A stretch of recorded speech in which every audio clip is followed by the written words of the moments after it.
Assalomu alaykum qadrli radio havaskor akalar. Ko'rib o'tganingizdek yana bir KV tuner yasalash jarayoni. G образный tuner.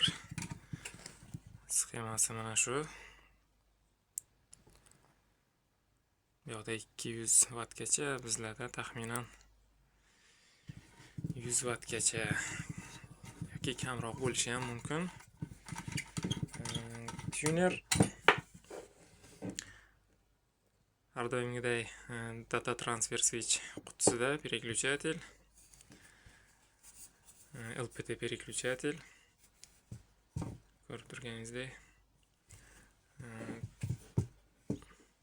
oldi panelda katushka uchun chap tomonda галетный переключатель va 2 seksiyali kondensator. Katushka karkas 50 миллиметрli trubka, santexniskiy truba, 1-2 millimetr qalinlikda sim 30 dan ortiq cho'lg'am o'ralgan, antenniy razyom N tip,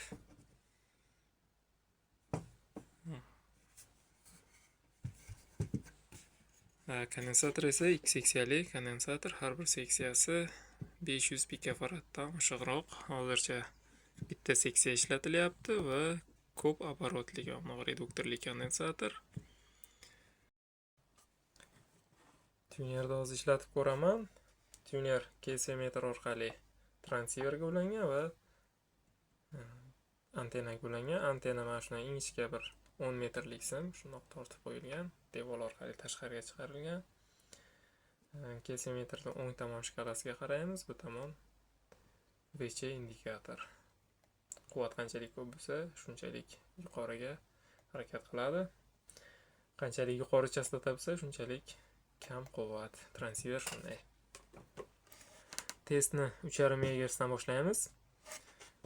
Hozir mana 3400, 3,5 kalibrovka qilamiz.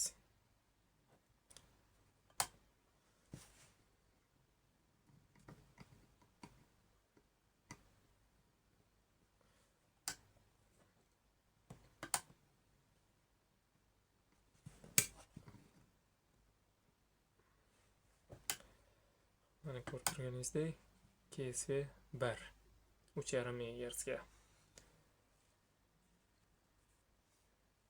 Keyingi diapazon 7 MHz. KSV yuqori.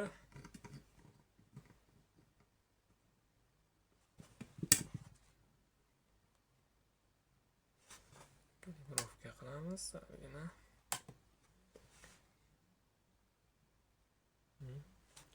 7 MHz ga ham birdan sal yuqoriroq. Navbatdagi diapazon bu 14 MHz. 14 MHz KSV o'ta yuqori.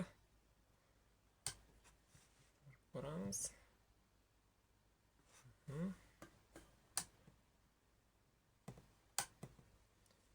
14 MHz bilan 7 MHz bitta nimaga to'g'ri kelyapti? KSV почти 1.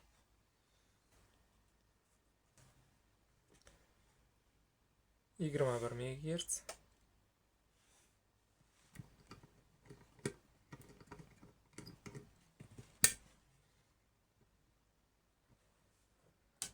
MHz ga mana KSV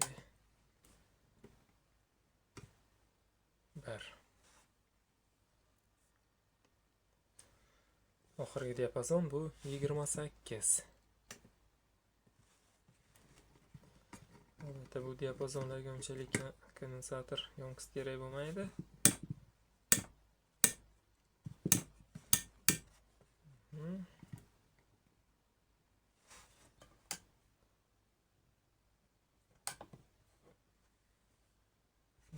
KSV 1.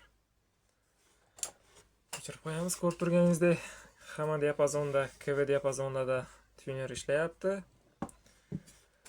E'tiboringiz uchun rahmat. Xayr, sog' bo'lasizlar.